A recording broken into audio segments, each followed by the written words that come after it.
Hanggang kailan ba magtatagal ang dilim na bumabalot sa puso ko? Hello, ako si Marikit, 27 anyos, at ang kwentong ito ay nag-umpisa sa isang malamig na gabi sa Bayang Baguio, kung saan ang hangin ay humahampas sa mga bintana ng lumang bahay namin sa gilid ng lawa. Ako'y nakaupo sa isang sirasirang upuan sa sala, nakatitig sa madilim na tubig sa likod ng bintana, habang pinapakinggan ang malakas na huni ng hangin. Sa mga sandaling iyon, ramdam kong may kakaiba, isang pangyayaring magpapabago sa takbo ng aking buhay. Lumaki ako sa simpleng buhay dito sa Baguio, kung saan ang malamig na klima ay nagbibigay ng kakaibang saya at lungkot. Mahilig akong magsulat noon, isang pangarap na unti-unting nawala nang pumasok sa buhay ko si Ernesto, ang lalaking minahal ko na kalaunan ay naging dahilan ng pagkalugmok ng aking mga pangarap. Ngunit ngayon, sa gitna ng unos na bumabalot sa akin, may isang pangyayaring hindi ko inaasahan ang dadalhin sa akin pabalik sa nakaraan. Ang gabi ng bagyong iyon ay puno ng mga alaala na matagal ko nang tinatago. Habang ang kidlat ay nagpapailaw sa paligid, nakita ko siyang nakatayo sa ilalim ng bubong ng aming porch, si Elias, anak ni Ernesto, na matagal ko nang hindi nakikita. Ang kanyang mga mata ay puno ng lihim at sakit, na tila ba nagbabanta sa katahimikan ng gabi. Tinawag ko siya ng mahina, Elias. Ngunit wala siyang sumagot, ang hangin lamang ang sumagot sa akin, tila pinagtatawanan ang aking panghihina. Tumayo ako, pilit na kinokontrol ang nanginginig kong mga binti, papunta sa pintuan. Ang puso ko'y tumitibok ng malakas, puno ng takot at ng kakaibang damdaming hindi ko maintindihan. Nang buksan ko ang pinto, sumalubong sa akin ang malamig na hangin at patak ng ulan. Nandyan siya, basang-basa ang sweater at nakadikit ang buhok sa kanyang noo. Sa kanyang mga matang bughaw, naroon ang katotohanang hindi ko kayang tanggapin. Hindi ka dapat mag-isa rito, malumanay niyang sabi, halos natabunan ng ingay ng bagyo. Delikado dito para sa'yo. Tumigil ako, may buhawi sa lalamunan. Delikado, napailing ako, pilit itinatago ang gulo sa aking isipan. Mas ligtas ako dito kaysa sa iniisip mo, Elias. Pumunta ako dito para magtago, hindi para harapin ang mga bagay. Lumapit siya ng kaunti, parang ang mga balikat niya ang nagtatakip sa mundong nasa likod niya. Magtago ka ba? Akala mo ba magtatagal ito? Ang nararamdaman natin ay hindi basta-basta nawawala. Ramdam ko ang bigat ng kanyang mga salita, parang suntok sa dibdib. Sa liwanag ng isang kidlat, nakita ko ang apoy sa kanyang mga mata, isang apoy ng determinasyon at tahimik na sakit na nagpagaling sa akin. Gusto ko sanang tumalikod, isara ang pinto, iwasan ang lahat. Ngunit parang pinipilit ng katawan ko na manatili, habang ang bagyo sa labas ay unti-unting sumisipsip sa aking katinuan. Elias, hindi mo maintindihan, bulong ko, halos hindi marinig. Nilapitan niya ako, hindi iniwala ang kanyang tingin. Matagal na kitang hinihintay, Marikit, sabi niya, halos isang lihim na ipinapaalam. Hinihintay na makita mo ako bilang ako, hindi lang ang anak ni Ernesto. Isang malakas na hangin ang sumara sa pinto sa likod ko, at biglang napuno ng tensyon ang silid. Napagtanto ko, sa sandaling iyon, na mailalim na nangyari sa pagitan namin, hindi lang ngayong gabi, kundi matagal na bago pa man. Halika na, Elias, baka ginawin ka, anito ko, sinira ang bigat ng katahimikan. Ngunit nang pumasok siya, naramdaman kong pumasok ako sa isang mundo na hindi ko dapat nilakaran. Patuloy ang ulan sa pagkatok sa mga bintana, nagdadala ng mga lihim ng nakaraan na ayaw kong marinig. Ako si Marikit, at ito ang simula ng isang kwento na puno ng mga lihim, sakit, at pag-asa na muling sisilip sa gitna ng unos. Sa mga sandaling iyon, habang patuloy ang ulan sa pag-ulan, ramdam ko ang bigat ng bawat patak na bumabagsak sa bubong ng aming lumang bahay dito sa Baguio. Ang lamig na dala ng bagyo ay parang sumasalamin sa laman ng puso ko, malamig, magulo at puno ng pangamba. Nakaupo ako sa kusina, hawak-hawak ang isang tasa ng mainit na tsaa na halos hindi ko na naamoy dahil sa iniisip ko. Ang liwanag ng lampara sa kisame ay naglalagay ng malambot na anino sa mukha ko, na nagpapakita ng pagod at lungkot na matagal nang nag-ugat sa akin. Mula sa likod ng pintuan, may narinig akong mahinang pag-ungol ng kahoy, ang tunog ng pinto ng lumang bahay na bahagyang sumisipol sa hangin. Napatingin ako, at nakita ko siyang dahan-dahang pumasok, si Elias, basang-basa ang buhok at damit, mga patak ng ulan ay tila sumasayaw sa paligid niya. Ang kanyang mga mata ay malalim, puno ng mga kwento na parang gustong sabihin, ngunit nahahadlangan. Hindi ka ba makatulog? Tanong ko, pilit pinipigil ang bahagyang nanginginig na boses, nagtatangka na maging kalmado sa kabila ng tensyon. Nagtaas siya ng mga balikat, ang kanyang mga mata ay tila nalilimutan ang pagod at sakit. Mahirap matulog kapag ganito ang panahon, sagot niya, ikaw, Marikit. Isa pang gabing walang tulog. Hindi ko agad nasagot, pinili ko munang hayaang manahimik ang espasyo sa pagitan namin, parang may mga salitang hindi pa handang sabihin. Sa wakas, bumulong ako, minsan, hindi lang ulan ang dahilan kung bakit hindi tayo makahimbing. Tumango siya, at inihila ang isang upuan para maupo sa harap ko. Ang kanyang mga mata ay naglakbay sa mukha ko, sinusubukang basahin ang mga hiwaga na matagal kong tinatago. Palagi ka bang ganito? Parang may tinatago, hindi mo sinasabi kung ano talaga ang nararamdaman mo. Tahimik ako sandali, ramdam ang bigat ng kanyang tanong na parang suntok sa dibdib. Hindi ko agad nasagot, dahil alam kong totoo iyon. Isipin mo, ilang taon na akong nagtatago sa likod ng isang maskara ng pagiging maayos at matatag. Hindi ko maintindihan ang sinasabi mo, sagot ko sa wakas, ngunit ang bahagyang pag-aatubili sa boses ko ay nagsiwalat ng aking pagkatakot. Siguro, sagot niya ng mahina, parang nilalaro mo lang na ayos ang lahat, pero hindi ka talaga okay. Wala namang tao na ganito kalungkot tapos magpapanggap na masaya. Naramdaman ko ang mga salita niya na parang tinamaan ang pinakailalim ng aking pagkatao. Bigla akong huminga ng malalim, pilit iningatan ang sarili ko. Minsan, mas mabuti nang hindi sabihin. Minsan, masakit ang katotohanan, bulong ko, na para bang ipinagbabawal ko sa sarili kong magbukas. Lumapit siya, inilagay ang mga kamay sa mesa, at ang boses niya ay naging mas malumanay ngunit puno ng paninindigan. Pero kung hindi mo sasabihin, paano ka mabubuhay ng buo? Paano mo mapipigil ang pagbagsak kung lahat ay itinatago mo lang sa loob? Dumaloy sa isip ko ang mga alaala ng mga panahong puno ako ng pangarap, isang babae na puno ng sigla, nais isulat ang mga kwento ng mundo, nais makilala ng lahat. Ngunit pumasok si Ernesto, ang lalaking minahal ko, na unti-unting sinunog ang mga pangarap ko. Sinasabi niya na ang pagsusulat ay kalokohan lamang, naalala ko ang kanyang malamig na tingin na nagpatigil sa apoy sa puso ko. Kaya't itinago ko lahat, inilagay sa ilalim ng alikabok ng nakaraan, naging asawa na akma sa gusto niya. Pero kahit pilit kong pinanatili ang kasal, nawala rin ito, iniwan akong nag-iisa, hawak ang mga labi ng isang buhay na dati ay akin. Habang nakatingin ako sa malalim na mga mata ni Elias, naramdaman ko ang bigat ng aking mga nakatagong sugat. Hindi mo alam ang pinagdaanan ko, wika ko, ang tinig ko'y naglalaman ng sakit na hindi ko kayang itago. Siya ay sumagot ng mahinahon ngunit matatag, siguro hindi ko nga alam, pero alam ko ang pakiramdam ng iniwan, ng hindi pinapansin, ng nakakalimutan. Hindi ito nawawala, lumalalim lang hanggang sa lamunin ka. Ang mga salitang iyon ay bumagsak sa akin na parang bagyong hindi inaasahan, na parang dagat na sumalubong sa isang bangka na wala ng timon. Sa panahong iyon, nakita ko ang sarili ko sa mga mata niya, isang babae na nagdadala ng bigat ng pagkawala ng ina at ama, at higit pa, ang pagnanais na maintindihan at mahalin ang tunay. Ngunit sa kabila ng lahat, may isang tanong na bumalot sa aking isipan, Elias, paano tayo mabubuhay kung ang lahat ay pasakit lamang? Ngunit hindi ko pa rin mawari kung ang sagot ay nasa kanya, o sa akin lamang. Habang lumalakas ang ulan sa labas, ang bawat patak ay tila puso kong kumakalog sa takot at pag-asa. Nasa dulo kami ng isang bagong yugto, ngunit ang landas ay nananatiling malabo at puno ng dilim. Minsan, napagtanto ko na ang mga lihim ng nakaraan ay parang mga aninong sumusunod sa bawat hakbang ko, hindi mo sila matatakasan kahit saan ka tumakbo. Sa gabing iyon sa bahay namin sa Baguio, habang ang ulan ay patuloy sa paghimig sa bubong, unti-unti kong naalala kung paano nagsimula ang lahat ng ito, ang mga pangyayaring nagtulak sa akin sa puntong ito ng buhay, puno ng takot at pag-aalinlangan. Ako si Marikit, 27 anyos, isang babae na dati puno ng pangarap. Lumaki ako sa isang maliit na baryo sa Benguet, isang lugar kung saan ang kalikasan ay malapit sa puso ng bawat tao.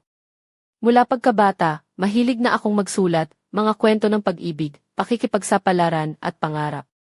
Ngunit nang pumasok si Ernesto sa buhay ko, nagbago ang lahat. Siya ang lalaking minahal ko ng buong puso, ngunit sa kabila ng kanyang pagmamahal, unti-unting winasak niya ang mga pangarap ko. Sa mga unang taon ng aming pagsasama, ipinaliwanag niya na ang pagsusulat ay isang kalokohan lamang, isang bagay na hindi dapat paglaanan ng oras. Magtuon ka na lang sa pamilya, ang laging paalala niya, habang unti-unti niyang kinokontrol ang bawat bahagi ng buhay ko. Hindi ko maintindihan noon kung bakit nagbago siya. Ang lalaking minahal ko ay naging mapanghusga at malamig. Ngunit dahil sa pag-ibig, pinilit kong manatili at magbago para sa kanya. Pinili kong itago ang mga pangarap ko sa isang sulok ng puso, piniling maging isang mabuting asawa at ina. Ngunit hindi iyon naging sapat. Ang aming pagsasama ay unti-unting naglaho, nag-iwan sa akin ng sugatang puso at mga pangarap na gumuho. Isang araw, nang muling bumalik ako sa bahay namin sa Baguio, matapos ang isang mahabang panahon, hindi ko inasahan na babalikan ako ng mga alaala. Sa mga tahimik na gabi, ang hangin ay parang nagdadala ng mga kwento ng nakaraan, mga sandali ng saya, lungkot at pagkabigo. At doon ko nakita si Elias, anak ni Ernesto, na tila may dala ring sariling mga sugat. Hindi ko malilimutan ang unang gabi na nagkita kami muli. Ang kanyang mga mata ay puno ng katanungan, puno ng sakit na hindi niya maipaliwanag. Hindi lang kami basta nagkita, may dala siyang mga kwentong hindi niya masabi, mga damdaming matagal na niyang itinatago.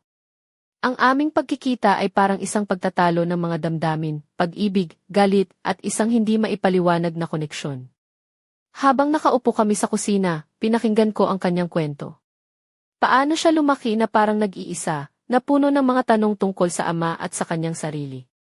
Ramdam ko ang kanyang kalungkutan, at sa kabila ng galit at kirot, naramdaman ko rin ang isang bahagi ng aking puso na muling nabuhay, ang pagnanais na maunawaan siya, at maunawaan ko rin ang sarili ko. Sa gitna ng ulan at malamig na hangin, nagsimula akong magtanong sa sarili, paano ba ako napunta sa ganitong kalagayan? Paano ko haharapin ang mga sugat na matagal ko nang tinatago? At higit sa lahat, paano kami makakahanap ng kapatawaran, para sa sarili namin at para sa isa't isa? Ang kwento namin ni Elias ay hindi lamang tungkol sa nakaraan, kundi pati na rin sa paggamot sa mga sugat ng puso at pagharap sa mga katotohanan na matagal nang itinago. Sa bawat salita na aming pinagsaluhan, unti-unting nabuksan ang pinto ng aming pagkakaunawaan, ngunit dala rin ito ang takot sa kung ano ang maaaring sumunod.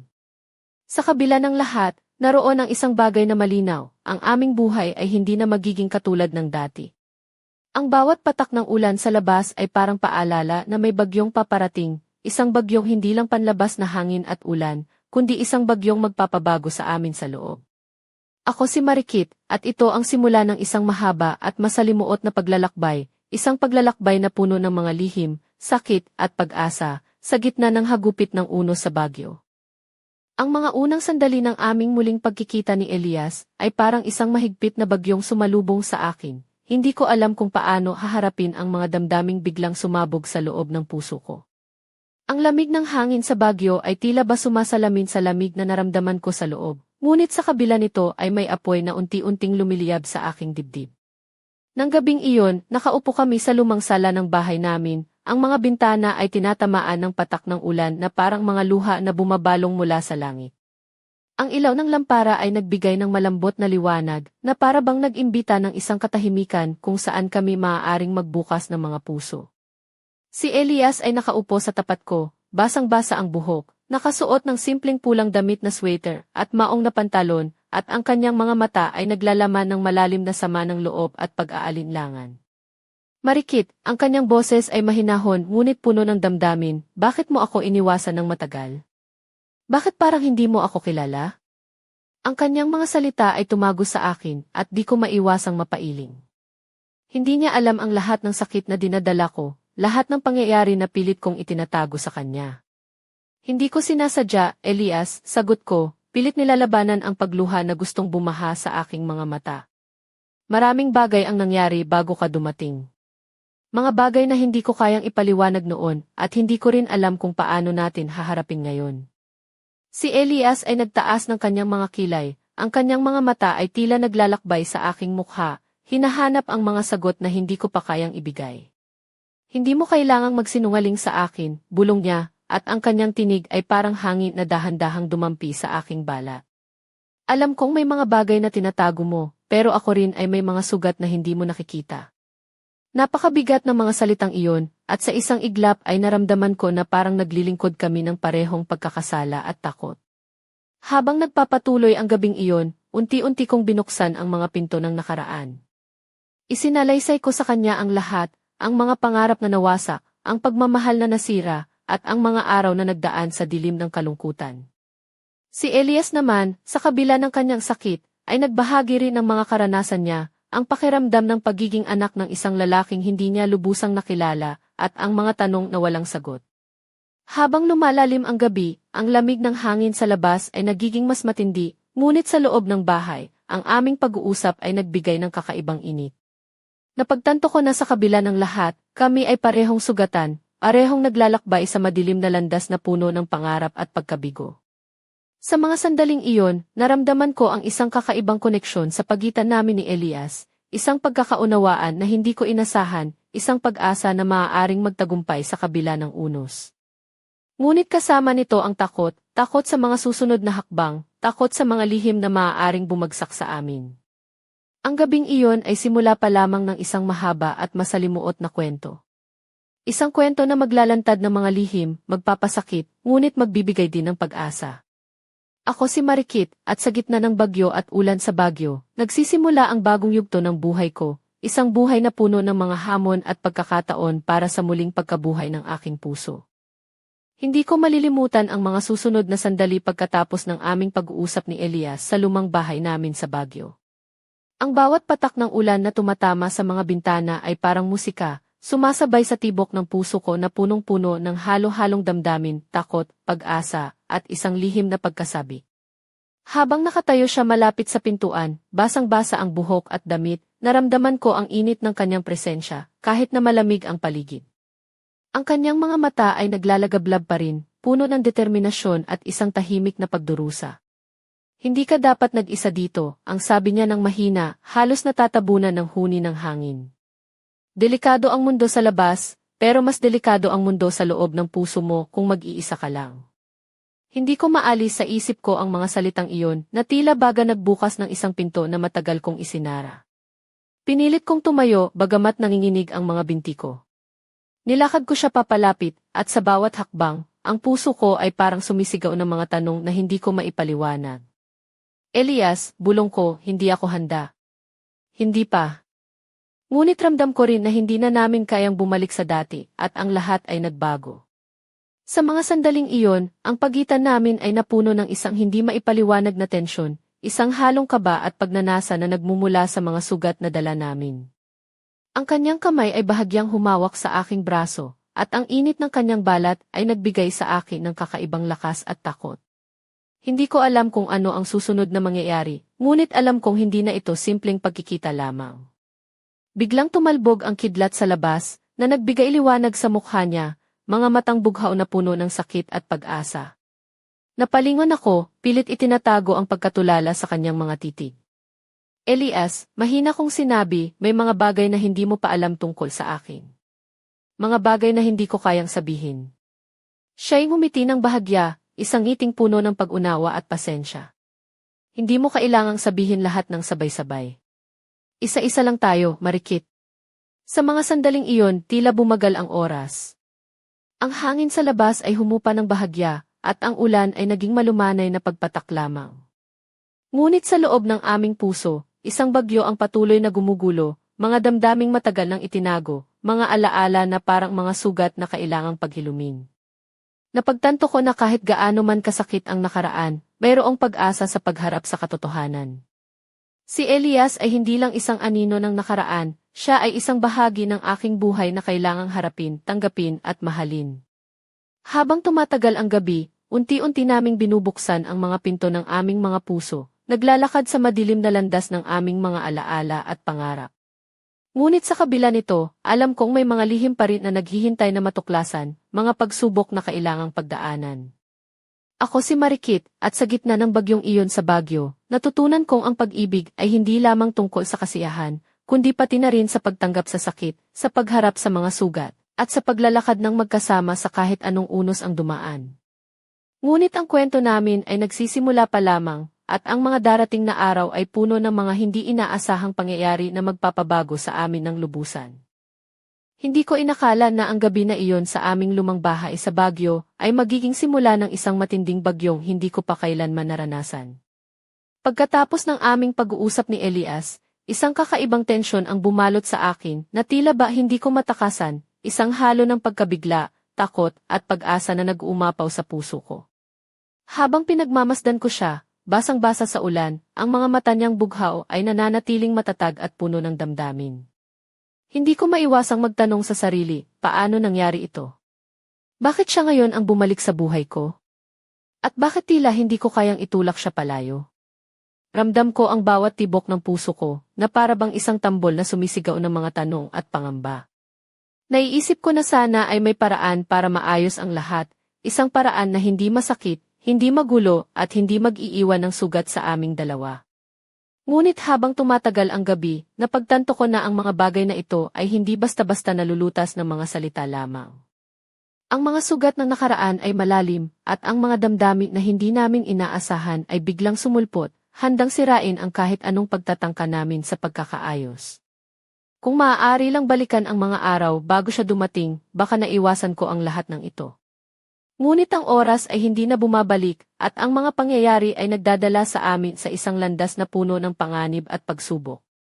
Paano kung hindi siya ang sagot sa aking mga problema, kundi ang dahilan ng aking pagkawasak?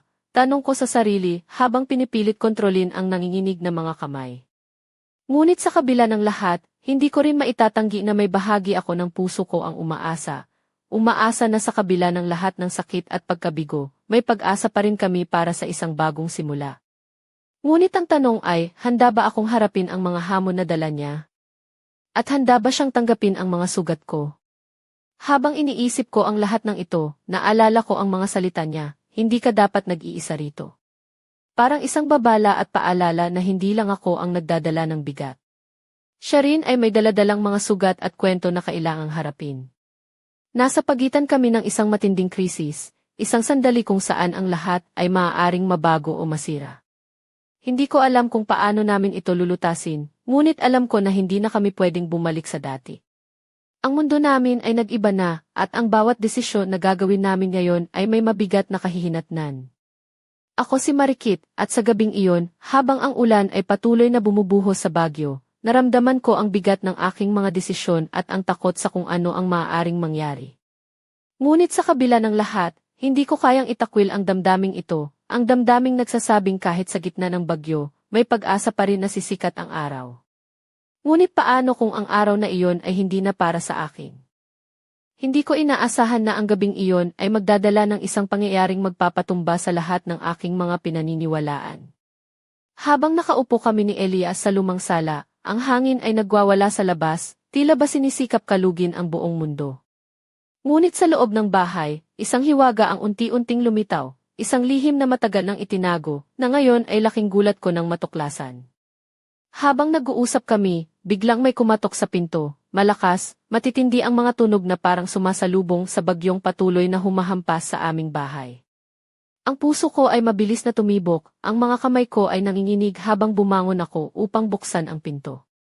Sa paglingon ko kay Elias, nakita ko ang pagkabigla sa kanyang mga mata, ang parehong damdaming sumalubong sa akin. Pagbukas ko ng pinto, isang matandang babae ang nakatayo doon, may dalang mga dokumento at mga larawan na tila ba may bigat ng mga taon ng lihim. Siya ay si Aling Deli, matagal ng kaibigan ng pamilya, at may hawak na mga katibayan na magbabago ng lahat. Marikit, sabi niya nang may seryosong tingin, mayroon akong mga bagay na kailangang malaman mo. Mga bagay na matagal nang itinago ng iyong ama at ng pamilya ni Ernesto.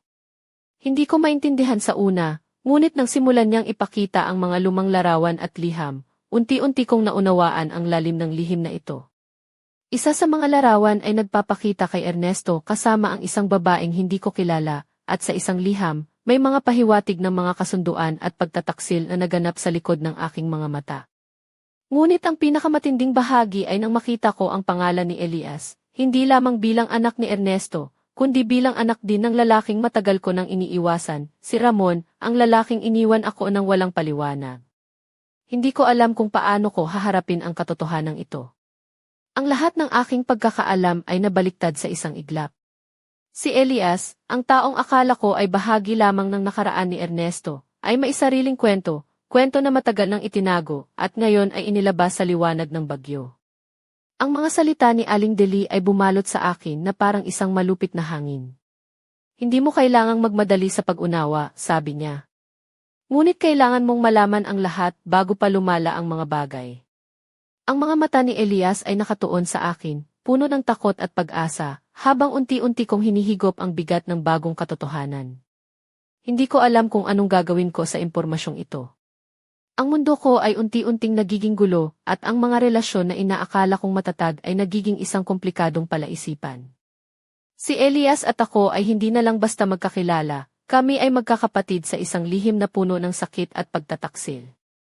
Ang gabing iyon, habang ang ulan ay patuloy na bumubuhos, ang puso ko ay puno ng mga tanong na walang sagot.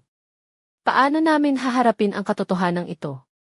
Paano namin matutuklasan ang tunay na pagkatao ng bawat isa sa gitna ng mga lihim na bumalot sa amin? Ako si Marikit, at sa gitna ng unos sa Baguio, natuklasan ko ang isang lihim na magpapatama sa lahat ng aking mga paniniwala. Ngunit ito ay simula pa lamang ng isang kwento ng pagtataksil, pag-ibig, at paghahanap ng katotohanan sa gitna ng dilim. Hindi ko mawari kung anong nangyari sa puso ko nang marinig ang mga salitang iyon mula kay Aling Delay. Parang bumagsak ang mundo ko sa isang iglap, ang lahat ng mga alaala, mga kwento, at mga sugat na matagal ko nang tinatago, bigla nang nagkaroon ng bagong kahulugan. Si Elias, ang lalaking matagal kong iniwasan at minahal, ay hindi lang basta anak ni Ernesto. Siya rin pala ay mayroong koneksyon na hindi ko inakala, isang lihim na matagal nang itinago sa likod ng mga pader ng aming pamilya. Nang tumingin ako kay Elias, nakita ko ang parehong pagkabigla at takot sa kanyang mga mata. Para bang kami ay dalawang estranghero na unti-unting nagigising sa katotohanang matagal nang nakabaon sa ilalim ng alikabok ng nakaraan. Paano mo nalaman ito? Tanong ko nang may panghihinayang at pagdududa. Maraming bagay ang hindi mo pa alam, sagot niya ng mahina, sabay hawak sa kamay ko bilang suporta. At ngayon, kailangan nating harapin ang lahat ng ito, ang mga lihim, ang mga sugat, at ang mga tanong na matagal nating pinili na huwag sagutin. Ang init ng kanyang kamay ay nagbigay sa akin ng kakaibang lakas, ngunit kasabay nito ang bigat ng aming sitwasyon. Habang pinag-aaralan namin ang mga larawan at mga liham, unti-unti naming naunawaan na ang aming mga buhay ay mas komplikado kaysa sa akala namin. Ang mga taong minahal namin, ang mga desisyong ginawa namin, ay bahagi lamang ng isang mas malawak na kwento, isang kwento ng pagtataksil, pagkakanulo at hindi pagkakaunawaan. Ngunit sa kabila ng lahat ng ito, may isang bagay na hindi ko matanggal sa isip, ang tanong kung paano namin haharapin ang katotohanan na kami ay magkakapatid, ngunit puno ng mga sugat na nagmumula sa mga taong dapat sana ay nagmamahalan sa amin. Paano namin ayusin ang sirang relasyon na ito? Paano kami magiging buo muli sa kabila ng mga pagkakanulo? Nang ilingon ko ang tingin kay Elias, nakita ko ang determinasyon sa kanyang mga mata. Hindi natin kailangang harapin ito ng mag-isa. Sabi niya, magkasama tayo sa paglalakbay na ito, kahit gaano man ito kahirap. Ang mga salitang iyon ay nagbigay sa akin ng pag-asa, ngunit hindi ko pa rin maiwasang mangamba sa mga unos na darating. Sa labas, ang ulan ay patuloy na bumubuhos, sumasalamin sa bagyong bumabalot sa aming mga puso. Ang gabi ay tila walang katapusan, puno ng mga tanong at hindi inaasahang mga pangyayari. Ngunit sa kabila ng lahat, naramdaman ko na kahit gaano pa kadilim ang gabi, may liwanag pa ring nagmumula sa aming pagkakaugnay. Ako si Marikit, at sa gitna ng unos sa Baguio, nagsimula kaming harapin ang isang katotohanan na magbabago sa aming buhay magpakailanman. Ngunit ang paglalakbay na ito ay puno ng mga pagsubok, at ang aming mga puso ay kailangang maging matatag upang malampasan ang bagyong paparating. Hindi ko inaasahan na ang mga pangyayari ay lalala pa ng husto, na parang bagyong hindi na mapipigilan ang pagbagsak sa aming buhay. Sa bawat sandali na lumilipas sa lumang bahay sa Baguio, nararamdaman ko ang bigat ng mga damdamin namin ni Elias na parang unos na nagbabantang wasakin ang lahat ng aming pinaghirapan. Habang pinagmamasdan ko ang kanyang mga mata, nakita ko ang apoy na unti-unting lumiliyab, isang apoy na puno ng sakit, galit, ngunit may halong pag-asa. Ang tensyon sa pagitan namin ay lumaalala, bawat salita ay nagiging matalim na sandata, bawat tingin ay puno ng mga lihim na hindi pa handang ipahayag. Ang lamig ng hangin sa labas ay tila ba sumasalamin sa lamig na bumabalot sa aming mga puso. Hindi namin mapigilan ang mga emosyon na naglalaban sa loob ng aming mga sarili, ang galit sa mga taong nagdala ng sakit, ang panghihinayang sa mga pangarap na nawasak, at ang takot na baka hindi na namin kayang bumangon mula sa mga sugat na ito. Ngunit sa kabila ng lahat, may isang bagay na nananatili, ang aming pagnanais na maghilom, na muling magkaisa, kahit na ang mundo ay tila naglalaban sa amin. Ang bawat sandali ay puno ng tensyon at emosyon, parang isang apoy na unti-unting sumisiklab sa loob ng aming mga kaluluwa. Ang mga salita na dati hindi namin kayang sabihin, ngayon ay lumalabas ng mailakas at tapang. Ngunit may mga sugat na mas malalim kaysa sa maipapahayag ng mga salita, mga sugat na kailangang paghilumin ng dahan-dahan. Habang lumalakas ang ulan sa labas, naramdaman ko ang bigat ng aming mga desisyon na magdadala sa amin sa mga landas na hindi namin inaasahan. Ngunit sa kabila ng lahat, hindi ko maiwasang umasa na kahit gaano pa kahirap ang bagyong ito, may bukang liwayway pa rin na naghihintay sa amin. Ako si Marikit, at sa gitna ng unos na ito, natutunan kong ang buhay ay hindi laging patas, at ang pag-ibig ay hindi laging madali. Ngunit sa kabila ng lahat ng pagsubok, may lakas sa loob ng puso na nag-uudyok sa akin na lumaban para sa pag-asa, para sa katotohanan, at para sa isang bukas na puno ng posibilidad. Ngunit ang laban na ito ay hindi pa tapos, at ang mga susunod na araw ay magdadala ng mga pagsubok na hindi ko inaasahan. Habang patuloy ang ulan na bumubuhos sa malamig na gabi ng Bagyo, ramdam ko ang bigat ng bawat sandali na lumilipas. Ang lumang bahay na ito, na naging saksi sa mga lihim at sugat ng aming pamilya, ay tila ba nagiging kulungan ng aming mga damdaming matagal ng pinipigil, mga tanong na naghihintay ng sagot, at mga pangarap na unti-unting naglalaho. Si Elias ay nakatayo sa tabi ng bintana, nakamasid sa dilim ng gabi, ang mga mata niya ay puno ng pagsisisi at paghahanap ng pag-asa. Ako naman ay nakaupo sa sulok ng silid, ang mga kamay ko'y nanginginig habang hawak ang tasa ng malamig na kape, isang simbolo ng init na matagal ko nang hinahanap sa gitna ng lamig ng aking puso. Alam kong ang mga pangyayaring nangyari ay hindi na basta-basta malilimutan. Ang mga lihim na nabunyag, ang mga sugat na muling bumuka, at ang mga katotohanang sumalubong sa amin ay nag-iwan ng matinding marka. Ngunit sa kabila ng lahat, naramdaman ko ang isang kakaibang lakas, isang pagnanais na magsimula muli, kahit na ang landas ay puno ng mga hamon. Ngunit bago pa man kami magawa ang unang hakbang, isang malakas na katok ang narinig mula sa pintuan.